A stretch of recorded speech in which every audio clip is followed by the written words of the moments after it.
Where do those people go to the bathroom?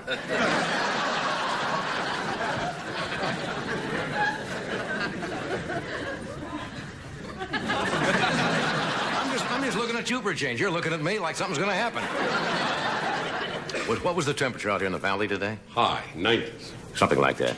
I saw a bumblebee backing his stinger into a popsicle today. Anyway, this is the Tonight Show, the 60-minute late-night program that comes to you on the NBC network. We are in the city of Burbank, in the San Fernando Valley, in Southern California. I want you tourists to know exactly where you are when the next disaster hits. Yeah, did you make a trip into Hollywood? How many of you come to California and then want to go to Hollywood? Yeah.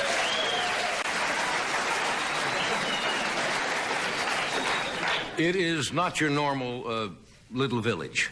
It's a strange community. Where else in the world would you see a nun driving a Mercedes with a personalized license plate that says God's gal?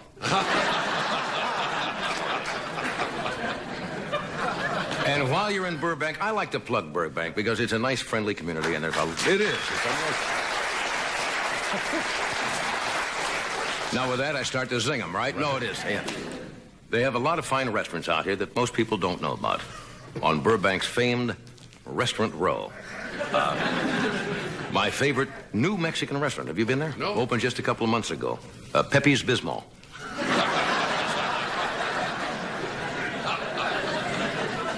You'll know you're in Pepe's because over table they have a giant piñata filled with Tums. After the first course, the head waiter fires a starting gun for the men's room. It is a weird place.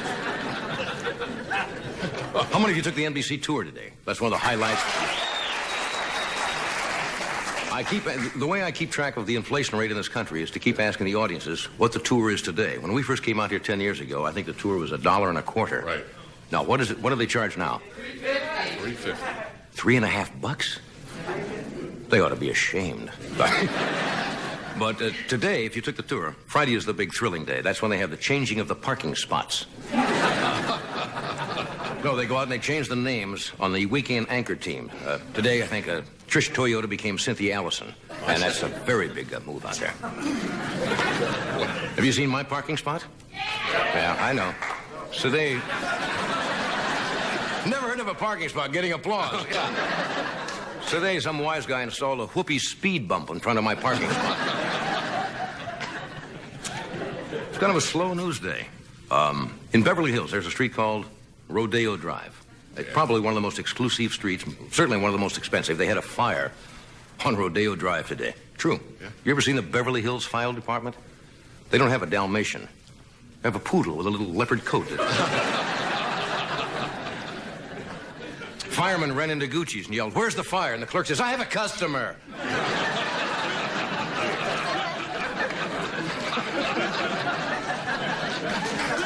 No, don't.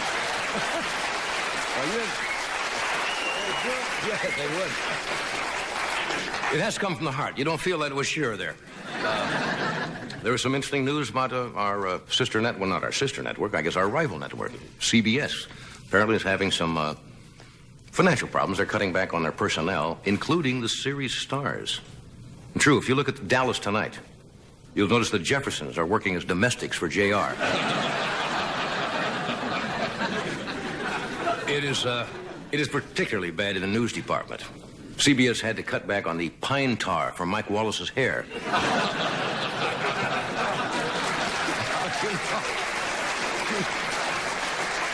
You know who I'm going to hear from, don't you? Yes. Mike is very sensitive about that. Very. So I should say right now, to the best of my knowledge, Mike Wallace does not dye his hair. What he does, he bleaches his face.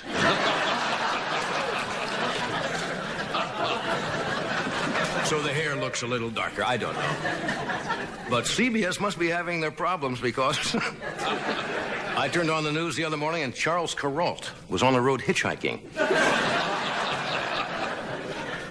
Now, concerning the George Brett controversy about the home run which they gave him back, I guess, after the pine tar bat, Billy Martin proved today that he was really a good sport about that whole affair. And to show there was no hard feelings about the incident, Billy Martin sent George Brett a new bat. The bat flew out of the box and bit Millie...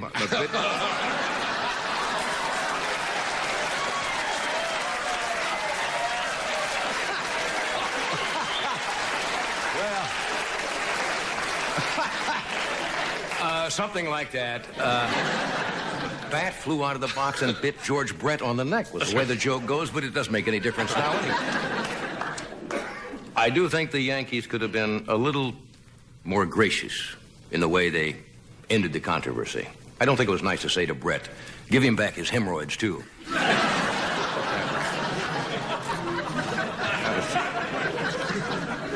You see the picture of our Secretary of Agriculture. How many of you know his name? John Block is the United States Secretary of Agriculture, and apparently he's got a lot of money. He's a millionaire himself. But he wanted to prove that a family, an average family in this country, could eat on $58 a week and have a satisfactory diet. That might be true, I think, if they went to the racetrack and won the 6 picks. Where you have to pick 6 races. Bat came right out of the box. Okay, tonight. We have a good show tonight. We have Carrie Fisher with us tonight. And she is here. Carrie is here.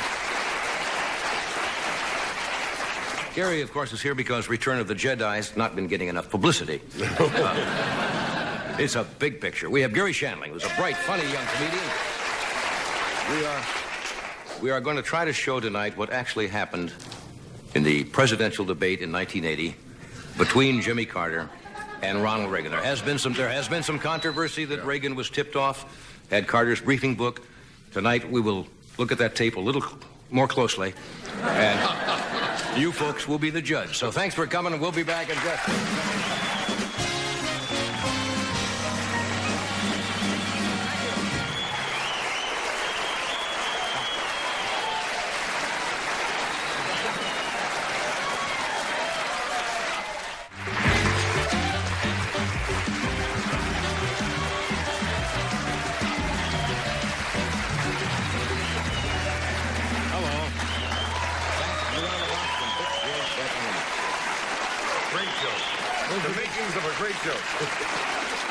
My first guest, I'm sure everybody in the world knows. She has played, I think, twice already, the Princess Leia, right? Yes. Kind of a feisty heroine in Return of the Jedi, and she did 2 earlier chapters of that. So this is her 3rd time. Star Wars and The Empire Strikes Back, and now Return of the Jedi. This is her first appearance with her. With her. The audience is right. The audience is right. I'm losing my speech, and the lady said I cannot hear anymore.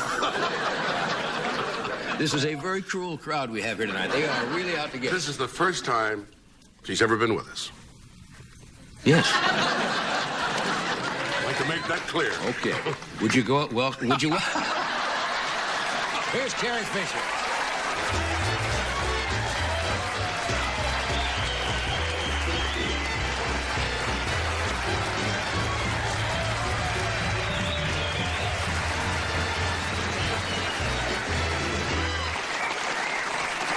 Carry a little what? Footstool, I think. We have a little, don't. Oh, you see, that just comes right out Yeah, there. thank you. See? It's called our Princess Footstool. I don't know what's happening with my speech this evening.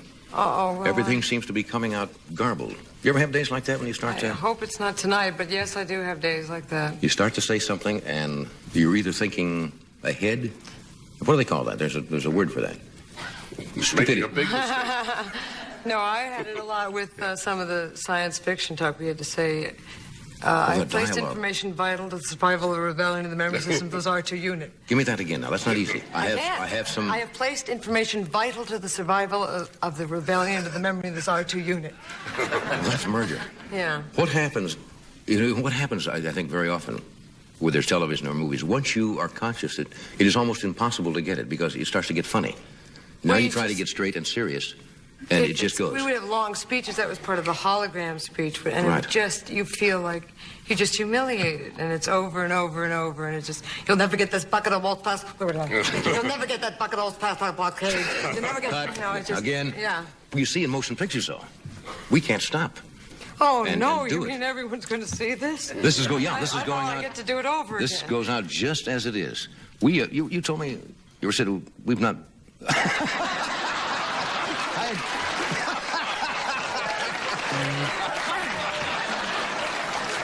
I've got too much pine tar in my throat. I had two questions in mind. I was going to say we had not met before, and then I was changing the question to say I saw you in... Of course I saw you. You were sitting in a chair in makeup.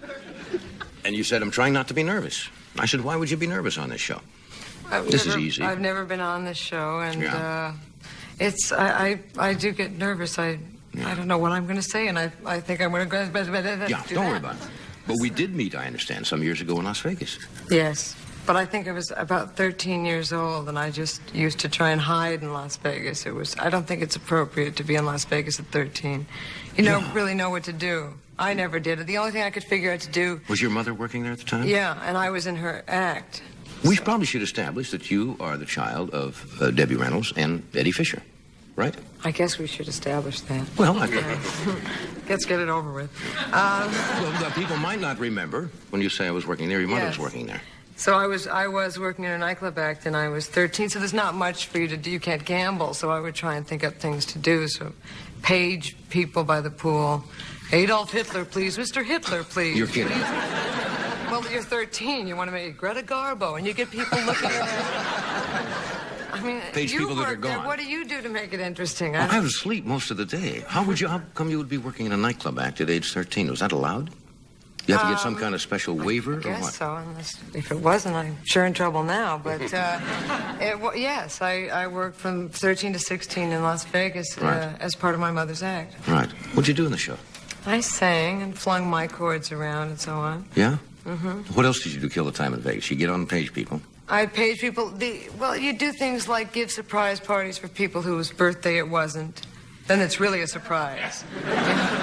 They start singing along, and suddenly the cake comes toward them, and they start to get, And it's not their birthday? No. That's the best surprise party you can give to someone. You have a weird sense of humor. I like that. Was it, when you grew up, of course, you have both parents are in entertainment business. The average child would look at that from afar and say, gee, that must be glamorous. But when you're there, you're not conscious of it at the time. You're just the child of two people who happen to be in the entertainment business. But did you know that you were in some kind of glamorous business? Not until I started watching Father Knows Best and stuff, and I thought, now, those guys, Mom doesn't come home on that show and wash body makeup off and wear sequins and take a wig off and things like that. And something's off here. But I went to school with a lot of other kids that did the same thing. But, I mean, there was Mom, Mrs. Anderson, making a roast, and my mom was, flinging a mic cord. And yeah. So to you, it was kind of normal until you... It was normal for me. But then at about 16, I went, Yeah. This isn't quite right? Yeah, this is, I thought everybody had movie star parents. Living your own fantasy. Yeah. But through this commercial, friend, we shall do it, and we're coming right back. So stay tuned. That's all I can bring you.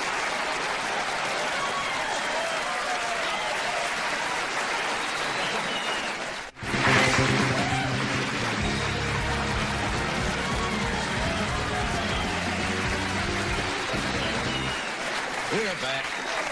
Merchandising. We're talking with Carrie Fisher. Who did you hang out with as kids? Who were some of the other kids? Were they also children of movie stars? It would be studio heads, Yeah. children, and Dean Martin's children, and it would be like that. Just normal, everyday kids? Just all regular, yeah. Somebody told me you were not allowed to get dirty. No, we were photographed a lot. Oh, We were allowed sort of once a week. We were let loose on the gutter, and then we could get dirty, which is a big thrill for us. It's one of the reasons I went into show business was I visited the set and watched my mother fall in mud and stuff, and I thought, well, there's a way to do it. But as a child, because of the demands of the pictures all the time, they would... Yeah, there are more photographs of me, and I had a horror of it. I grew up on a movie star map. Right. I mean, No, I didn't, though. You see, not as the child. But, I guess there is I could get traumatized by it if it's still photographs and those light bulbs going off. Does it still bother you when the press shows up? Not as much. But, I mean, I was in Modern Screen at 2 hours old, and it wasn't even a good picture. You were aware that they didn't get your right side at 2 hours old? Angle, you know. Good angle at 2 hours old. Now, you're in this picture, Return of the Jedi. You've done Star Wars Empire Strikes Back. It's become a big business, these pictures. How much has this picture made so far? I keep reading every day. Something like $200 million already. So, yeah. And will probably be one of the biggest grossing pictures of all times. And somebody said you felt a little awkward coming here to talk about this picture because it doesn't need a lot of help. Of another film, so because I just thought, well, you know. I always ask people what's the worst picture they ever made. I don't know why. Maybe it's just What's the worst picture? the worst picture you're ever in. Usually for me, it's when the experience of making it isn't Right. so much fun. I didn't have that much fun making Under the Rainbow. Yes. Now, when you do pictures like Star Wars and so forth, you don't see everything that's going on around you, do you? Because a lot of that stuff is done later. No, most special of it. effects. So we just have they just say there's going to be a giant, horrible monster with mucus falling from its face. And you just do that. That's got to be a little difficult because I started doing the films when I was 19 years old, so Right. it's sort of like that's one of my specialties. it's reacting to. It's something that's not there. I have trouble reacting to things that are there now. I'm so used to reacting to things that aren't there. Johnny. I understand. I'm reacting now to things that aren't there. Yes. We have a film clip. Where does this take place in the picture? Well, I think this is with one of the Ewoks, which are the sort of teddy bear people that also can kill stormtroopers. Effective teddy bears. You have to buy the premise. Okay, roll it. Those of you who've seen the picture will know the scene. Cut it out.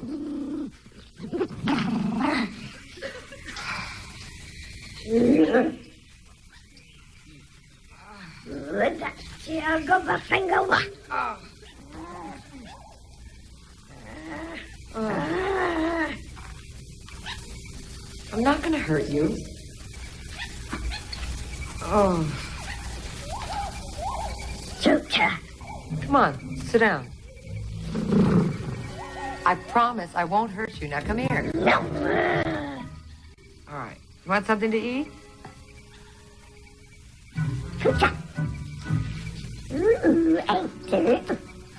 That's right.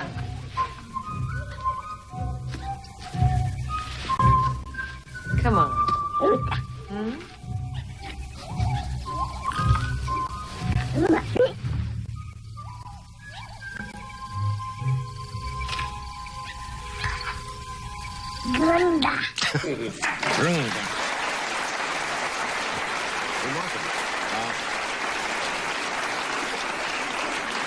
Well, the beginning of Star Wars when you're 19, are you afraid you might get typecast as Princess Leia?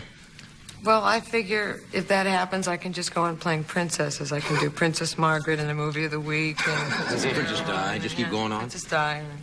They probably know you all over the world, don't they? Because, all these pictures now are almost in worldwide distribution. Well, as Princess Leia, if I went around with that silly hat or walked You'd be around with a little recognized. furry creature, Except here in Hollywood. No, then they wouldn't bother me. No, they just a couple of people out for a stroll. We'll take a break? All right, we take a break, then we're going to come back for the inside story of the Carter-Reagan debate. Right after that.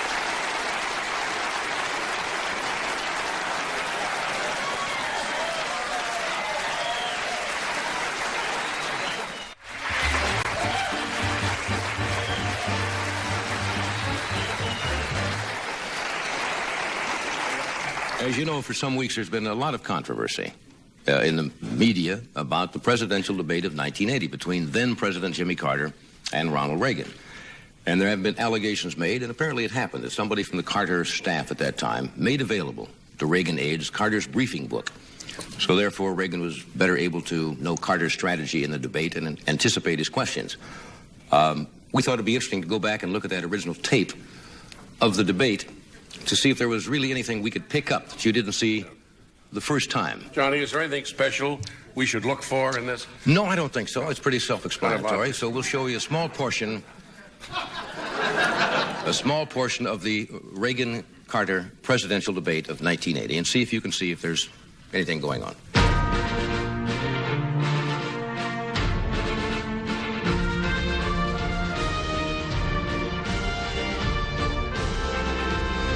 Next Tuesday is Election Day. Tonight, voters will have an opportunity to see and hear the major party candidates for the presidency state their views in a presidential debate. The League of Women Voters is pleased to welcome to the Cleveland, Ohio Convention Center Music Hall President Jimmy Carter, the Democratic Party's candidate for re-election to the presidency, and Governor Ronald Reagan of California, the Republican Party's candidate for the presidency. The questions will be posed by a panel of these distinguished journalists. The ground rules, as agreed to by you gentlemen, are these. Each panelist will ask a question to the candidate. The candidate will have 30 seconds to respond. The other candidate will then have an opportunity for rebuttal if he chooses. Also, the candidates are not permitted to bring prepared notes to the podium. Now, based on a toss of the coin, President Carter will respond to the first question. Mr. President, what steps would you take in a second administration to bolster the economy? Well, as you know, the new economic revitalization program that we have in mind would result in tax credits which would let business invest in new tools and factories to create even more jobs, about 1 million in the next 2 years. Additionally, I'm prepared tonight to unveil a new program which my advisors and I have been working on in complete secrecy. And this program will create 900,000 new jobs for young people. Well, I believe your secret program calls for 700,000 new jobs. No, that's 900,000 new jobs. Well, I'm sorry, your nines look like sevens. In addition, last night in a closed-door session with my top economic advisors, we projected that the inflation rate will be reduced to 3%. Well, there you go again. It's 8%. No, it's 3%. Well, your threes look like eights, your nines look like sevens, and your threes look like eights. Now, ask yourself, America's got a president with poor penmanship. Are you better off now than you were 4 years ago? Governor Reagan, if you were president, how would you deal with the Russian military buildup in Afghanistan? Well, it's very difficult for me to answer that question because, naturally, I'm not privy to classified intelligence information as a sitting president. So, maybe that question should be addressed to Mr. Carter. President Carter.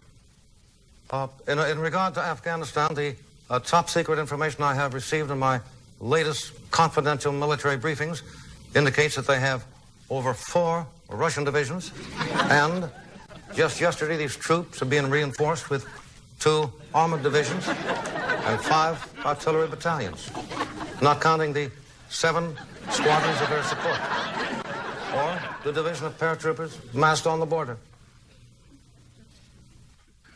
Speaking of that, Mr. President, do you have a plan to rescue our hostages in Iran? Yes, we certainly do, but as you can understand, it's a delicate matter, and I'm not at liberty to divulge it at this time. Helicopter raid. Mr. Reagan, your critics have said that as president, you might too quickly resort to the use of nuclear weapons to settle a conflict. Well, I had a discussion about nuclear weapons the other day with my daughter Amy. And I told her a story about when I was a peanut farmer in Georgia with my wife Rosalind. Governor Reagan, peanut farmer in Georgia? And your wife Rosalind? Well, I played a peanut farmer with Rosalind Russell. Had a great love scene. That Rosalind could kiss like a nuclear bomb. I hope that answers your questions about the all-important nuclear race. Mr. Carter, do you have any questions you'd like to ask Mr. Reagan directly? Well, yes, he's got 3. And the answers are yes, no, and Jockey Brand. He answered the question even before I asked him. Well, Nancy says I'm psychic, and so does George Will. God bless you. That's you.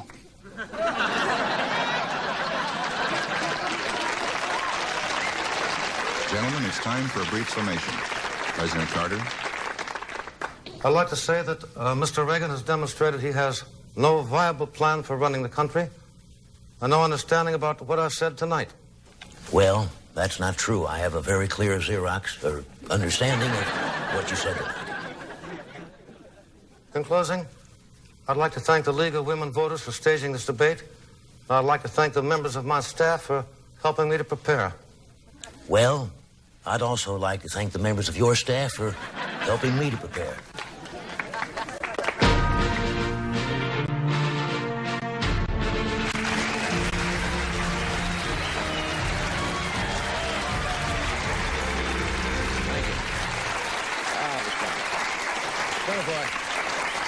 I guess you have to draw your own conclusions now that we've seen the I debate. saw a couple of things looked a little funny. Possibly he might have had some advance information. I don't know. When we did that, we had to tape that on Tuesday and Wednesday of this week. And it's similar to what you do in the pictures. You're reacting to something that is not there. We had to do Carter first, and then leave room, looking at nothing, reacting to nothing. So with somebody reading the lines. Then the second day, what you do, you take the tape that you've done of Carter, then you stand at the podium and react to what you're hearing on that tape, and then the panel was all done separately, and it was all cut and put together. Our director, Bobby Quinn. Who's the tape editor on that, Bobby? I work with you. Skip Hornbrook. You did a wonderful job. You put it together beautifully. And I want to thank the writers, Harry Blake, Bob Sinclair, and Sandy of our makeup staff for doing all the wonderful makeup. You think Fred, you know the president pretty well. Do you think he'd like a copy of that? If he calls, I'll send it. Yeah, if Kissinger shows up, give him the tape. Take a break? Take a break. We'll be right back.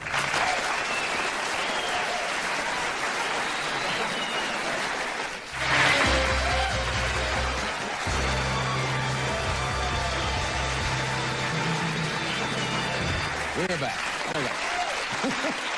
Okay. My next guest, Garry Shandling, is here tonight. He is one of the brighter young comedians that's emerged in the past several years.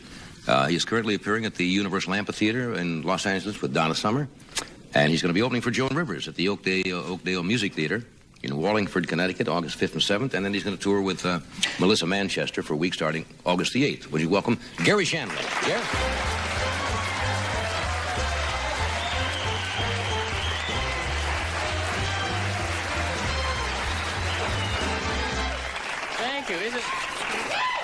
Well, thank you, sir. I'm happy to be here. How many of you have seen me before? Applaud. People who've seen me before.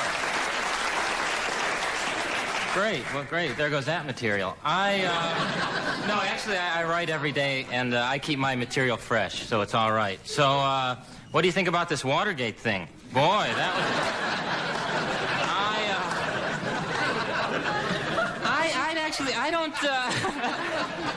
I don't talk much about current events because I don't get the newspaper anymore because my neighbor just moved, and I have a new house. I'm a homeowner, which is very weird, but it's great because I can decorate it the way I want to, not like my folks. You know, my folks have a bowl of waxed fruit on their coffee table. I guess this is in case some mannequins come over. I'm not eating this junk. I just saw my folks, and my dad gets grosser each year. I don't know is your dad like that? I'm talking to my dad. He'll take his car keys out of his pocket and stick them in his ear. You know? And I'm going, are you starting your head or what, Dad? He said, I must be, son. I'm backfiring here.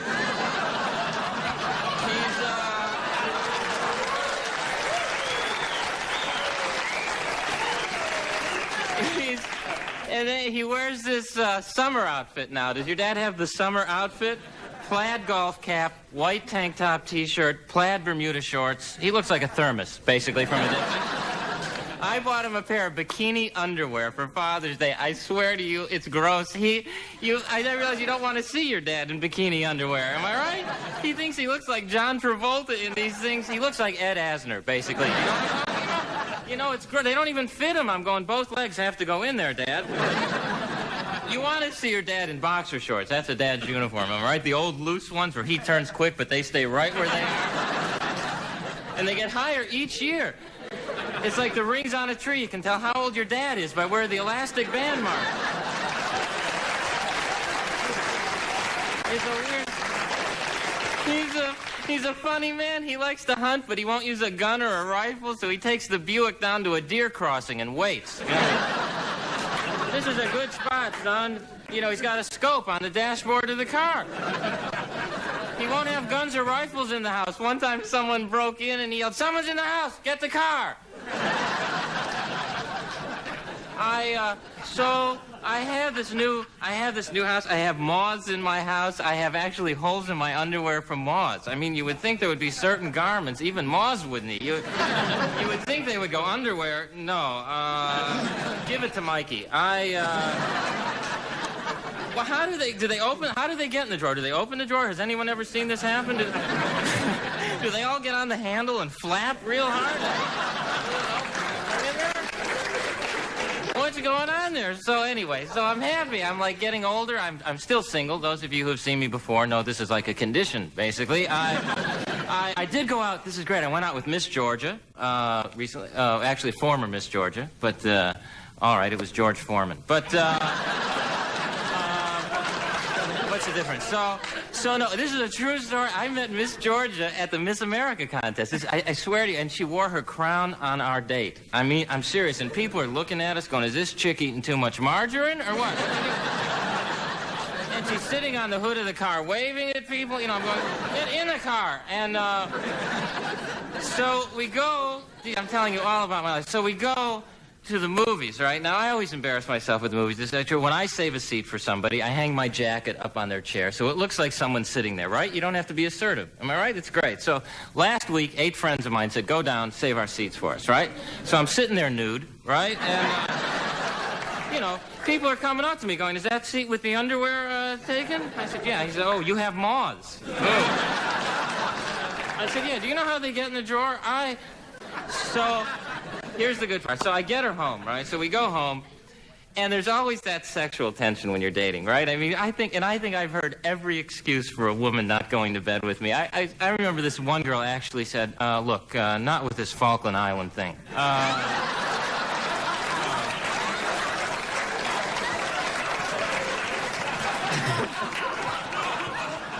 I said, "That was over a year ago." She said, "I haven't gotten over it yet." I said, "Well, I can understand that, Mrs. Thatcher. I can understand that." So, actually, I'm great in bed. No, I never fall out. I have guardrails. I have a hospital bed, basically. I have a mirror above my bed, and on it says, "Objects are larger than they appear."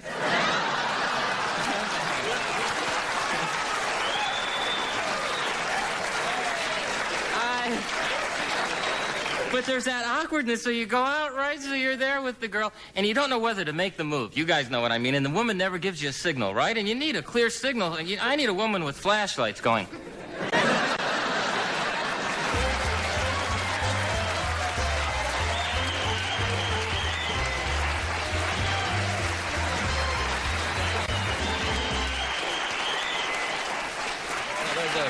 That's funny stuff, Gary. Good, Gary.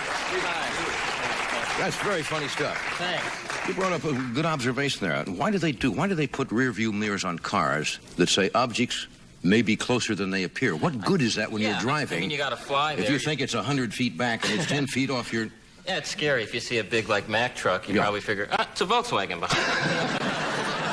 So I'll cut them off. I don't care. So how's it like being single? Oh, it's bad. Well, you should know. You should know. No, it's hard meeting new women. I'm happy to meet you. Yeah. Your parents are Eddie Fisher and Debbie Reynolds. Maybe you know my folks, Irv and Muriel Shandling.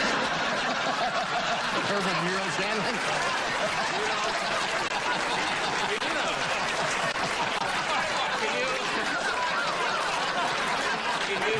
Irv and Muriel Shandling, huh? They moved around pretty good out here in the street. Not a pretty sight, huh? Can you picture your parents making love? Ooh, that's a horror.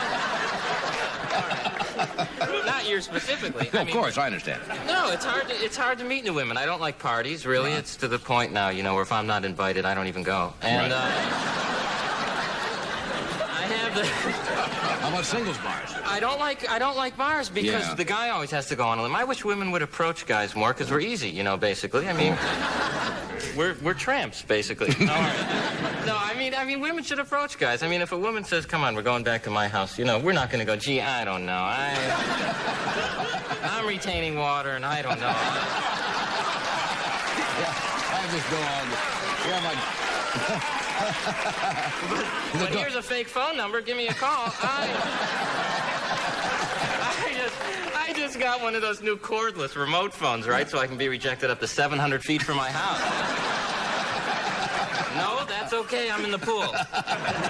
No, my mother used to fix me up with girls. That was interesting. She used to say, you gotta meet this girl. She's big boned. Big boned. Oh, is she a brontosaurus, Mom? Then my mother would say, no, she's got a complexion like ivory, right? So I'd go, oh, great, I got a big woman with tusks. That's great. But the key phrase she always said, this is true, is, well, she's pretty in her own way. You know, I used to say, well, then put her with her own kind. All the girls like it.